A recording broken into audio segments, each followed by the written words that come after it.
Tamim al-Dari, who had embraced Islam, he used to be a Christian, embraced Islam, an Arab. He got up and he said, we were in a ship and a huge storm hit us and we were lost until our ship reached an island. We entered the island. He says, a beast came to us on this island. It had so much hair on it that we could not tell the front from its back. Which was its head, which was its tail. We don't know. And we said, Waylaki ma anti. Woe to you, what are you? Never seen a creature like you before. And she spoke. The beast said, Ana al-jassasa. They said, Wama al-jassasa? What is this al-jassasa? And then the beast said, Ayyuha al-qawm, people. Intaliqu ila hadha al-rajul fi ad-dayr. Come to this man who is waiting for you in a dayr. A dayr was known in those days as being like a place where people used to worship. And he said, there is a man who is waiting for your news anxiously. They said, we ran away from the beast immediately thinking it was a jinn. We entered this hut that was set for worship. And suddenly we saw in front of us a person, a man who was the biggest in build that we have yet to have seen. His arms were wrapped to his neck with chains like this. And his head and arms were also chained together to his knees, to his legs, like this. So he can just look up, and he's chained up really well, couldn't move.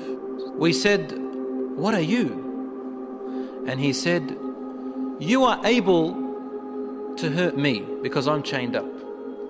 So it's my right to ask, who are you first? They said, very well.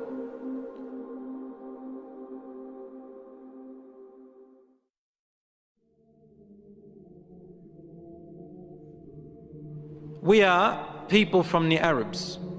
We set sail in our ship and a storm hit us until we became lost and landed on this island. We came to this island and we found this beast that came to us that had so much hair on it, and it led us to you. They said, we got afraid of this man and we didn't feel safe around him. However, the man said to us, tell me about the palm trees of Baysan. Baysan is a city in Jordan. He wanted to know whether there were palm trees planted in there or not. We said, what do you exactly want to know about Baysan in Jordan? He said, I ask you, are there more palm trees and have they be filled with dates or not yet? They said, yes, it is full of palm trees and full of dates.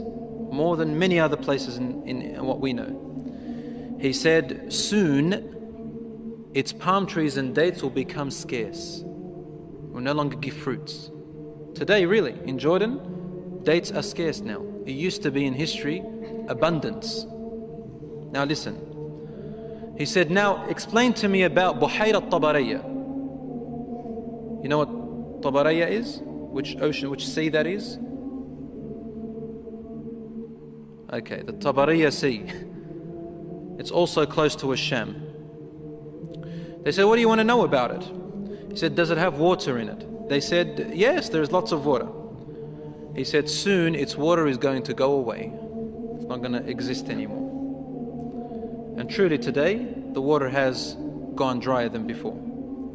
Then he asked them, he said, tell me about Zaghar fountain. Zaghar fountain, probably about 3 days journey if you wanted to walk away from Jerusalem, Bayt al-Maqdis, that's where that fountain is. So basically in what we call Israel today. They said, what do you want to know about this fountain? He said, well, is there a large fountain and do people plant a lot of vegetation around it and it gives a lot of water yet? They said, yes, it's got a lot of water and its people plant a lot. Tell me about a prophet who is ummi, who is illiterate, cannot read or write. What has he done? They said he has come out in Mecca and now he lives in Yathrib, in Medina. He asked them, have his people fought him? They said yes. He said, what did he do? They said he was driven out by his own people. But he went to another Arab, the Yathrib people and those who embraced Islam with him, and they obeyed him. This man said to them, really? Has that really happened? They said yes. He said, أَمَا إِنَّ ذَاكَ خَيْرٌ لَهُمْ أَن يُطِيعُوهُ. He said, behold, it is better for those people who obey him to keep on obeying him. He's actually supporting the Prophet ﷺ. وَإِنِّي مُخْبِرُكُمْ عَنِّي. Now I'm going to tell you about myself. إِنِّي أَنَا الْمَسِيحِ. I am Christ. Isa alayhi salam. وَإِنِّي أُوشَكُ أَن يُؤْذَنَ لِي فِي الْخُرُوجِ فَأَخْرُجْ. He said, now very soon, based on the signs you've showed me, I'm going to be given permission to leave and I'm going to come out. فَأَسِيرُ فِي الْأَرْضِ. I will walk throughout the land.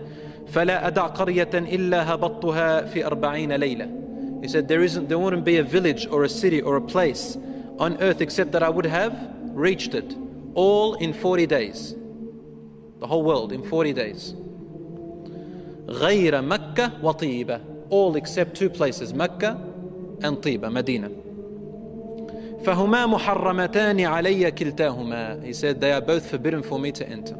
Now when we say he enters, it means he conquers, takes over. He owns it. كُلَّمَا أَرَدْتُ أَنْ أَدْخُلَ وَاحِدٍ. He goes, every time I wanted to come into one of them, an angel will stand guard holding a sword, and he will prevent me from entering Mecca and Medina.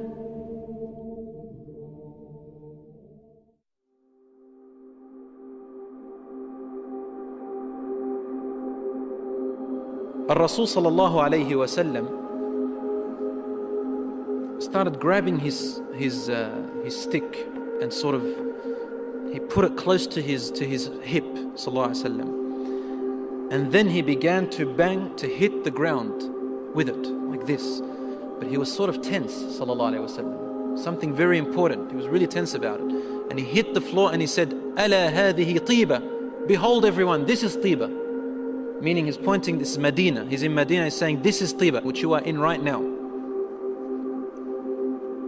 He said, didn't I tell you that this man will come out and not be able to enter this land? They said, yes, Ya Rasulullah, because he had told them a lot about it before.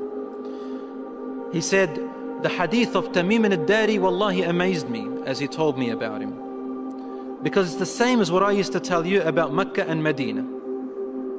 Behold, dajjal is somewhere in near the oceans, in one of on an island somewhere towards the east of Medina, somewhere there, he said, in one of those oceans. Min qibal al-mashriq ma hu, towards the east somewhere. So even the Prophet ﷺ doesn't know exactly where he is, but in that direction. So he's close to the Middle East at the moment. So Allahu A'lam, dajjal will first arise in Asham, in the Middle East area, which gives a lot of sense that the Jews will be the first to follow him because they are waiting for their Messiah to come. They don't believe that Isa alayhi salam was it, and they don't want to accept Muhammad sallallahu alayhi wa sallam. So they'll be the first to follow ad-Dajjal. They say he is the real Isa. As for the Christians, they believe in the coming of Isa alayhi salam. Because they've mixed up their scriptures, they will think that this is the man. And because he will say, I am Isa, they will ask for him alayhi salam, they will ask for miracles, and he will do these miracles. Some of them won't be convinced. See, afterwards he'll say that I am God. Ana ilahukum. And then they'll say, what proof do you have? He said, only God can raise the dead. He said, okay, what if I raise your parents from the dead? They said, yes, we'll believe your God. So he will be able to get the jinns, the shayateen, to work for him, and he will raise them to become, to look like their parents, and they will speak to them. And so the people, non-Muslim people and the weak Muslims will follow him.